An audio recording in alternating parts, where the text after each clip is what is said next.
The uncensored version of this video will be available on Patreon. Dragon Maid Season 2 is just around the corner, and I could barely contain my excitement. I've been walking around the woods every night and to no avail.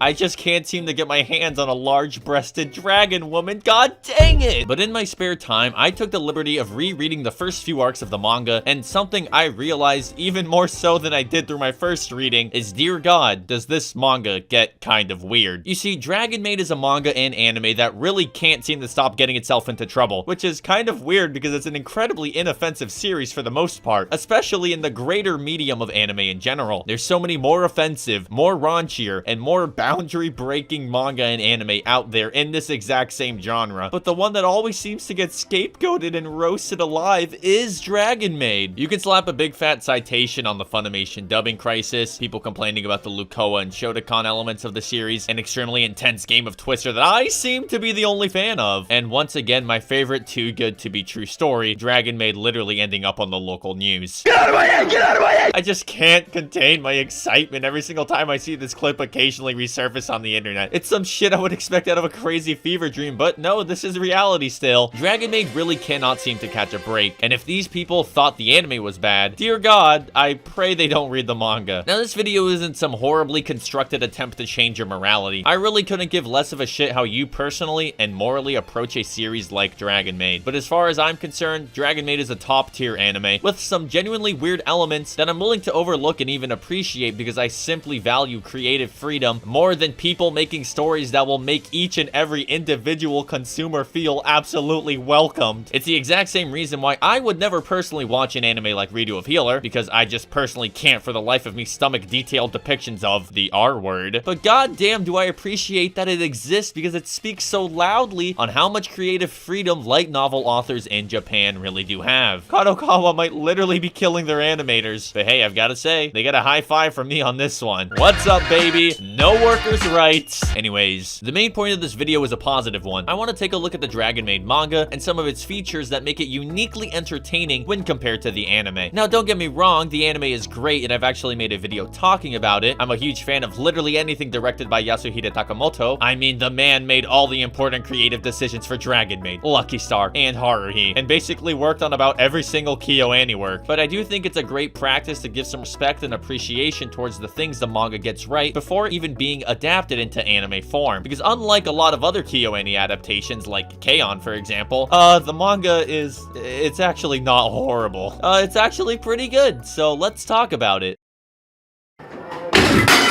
Dragon Maid is written and illustrated by Cool Kyoshinja, who has a very unique and immediately identifiable art style, and is serialized in Futaba's monthly action magazine. Cool is a pretty interesting manga author. I'll leave their Twitter right here on screen, and if you're above the age of 18, you can check out their stuff, but I'll keep it brief. Let's just say Dragon Maid is one of their lesser lewd works, and I mean this in a lot more ways than one. They've worked on many other manga, but are mainly known for also being the author of I Can't Understand What My Husband Is Saying, which also has an anime adaptation and similar humor. So if you like Dragon Maid, it really wouldn't hurt to check this series out as well. Some of Cool's other works consist of Chi Chi Chi Chi, a story where a legal Shota accidentally moves in with a large-breasted sorry, I meant galaxy-sized chest woman. There's Fukumaden, Fumapla. Let me know if you notice any similarities between any of these manga. I'm really scratching my head trying to figure it out. Look, I think you get it. The point is, they are an extremely prolific author. In fact, I would go as far as saying that researching this video has literally made me tired of seeing titties. But as far as the Dragon Maid manga goes, well, opening the Dragon Maid manga, you're instantly met with the author's wildly unique art style. The initial art style is something that immediately captivates me. Now, I don't read that much manga. I don't have nearly that much experience in this medium that I do that of anime, but something that I know and love and rarely see consistently done well is this art style that I would describe as making it look like you don't give a shit, but on the low-key, drawing in this aesthetic is almost certainly harder than drawing in a more typical style. The blobbed faces, faded and sketchy backgrounds, the absolute refusal to draw a circle properly. It makes it look kind of fucked up, but in the best way possible. Obviously makes me reminiscent of some of the art done by Tsukimizu in Girl's Last Tour and Shimeji Simulation. The manga, over time, slowly loses this visual aesthetic, which isn't inherently a bad thing, but it is a little disappointing for me as it veers farther from what I think looks good in manga. The anime definitely leans into the visual aesthetic displayed around chapter 30 and onward. It makes sense that an artist's art style will shift and mold over time, but it still is a bit of a shame to see it happen sometimes. I actually skipped ahead without spoiling myself just to see what it looks like later in the most recent chapters, and my god, those are a lot of uncensored breasts. Now, of course, I need to censor,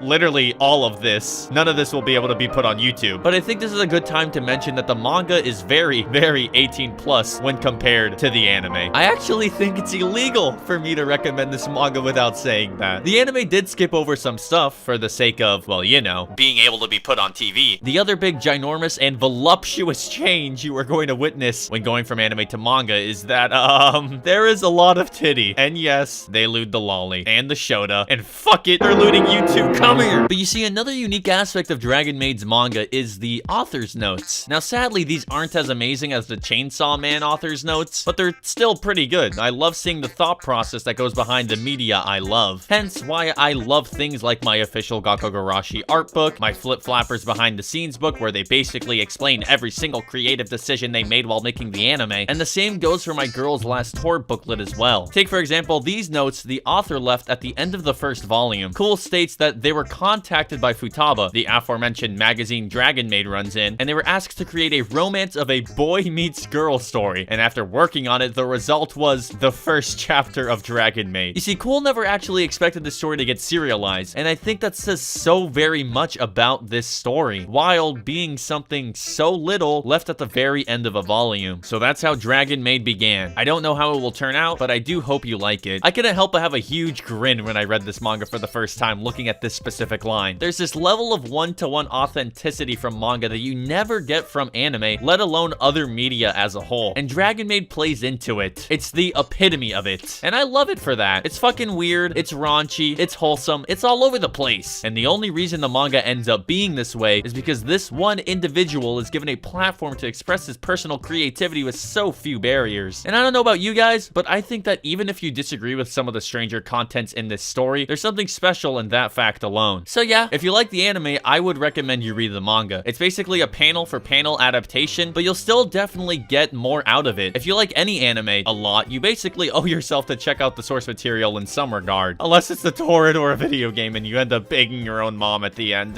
Cannot recommend. Anyways, I'm excited for the anime, as you guys all know. I'll be talking about it once again when it starts airing, so make sure to subscribe or whatnot for that. In other news, I got a Fumo. Look at it, it's so cute. Isn't it just the absolute cutest and most adorable thing you've ever seen? Patrons: Capitan, Pursuant Puddle, Bread and Butter, Light Honey Girl, Duncan Nugget, Dusk Seraphim, Everly 2, Rashapa, Marquise Harper, Megaton, Mental Penalty, Mitsuhaniyo, Rodney, I Clap Your Cheeks, Isaac, and all my other patrons on Patreon.com.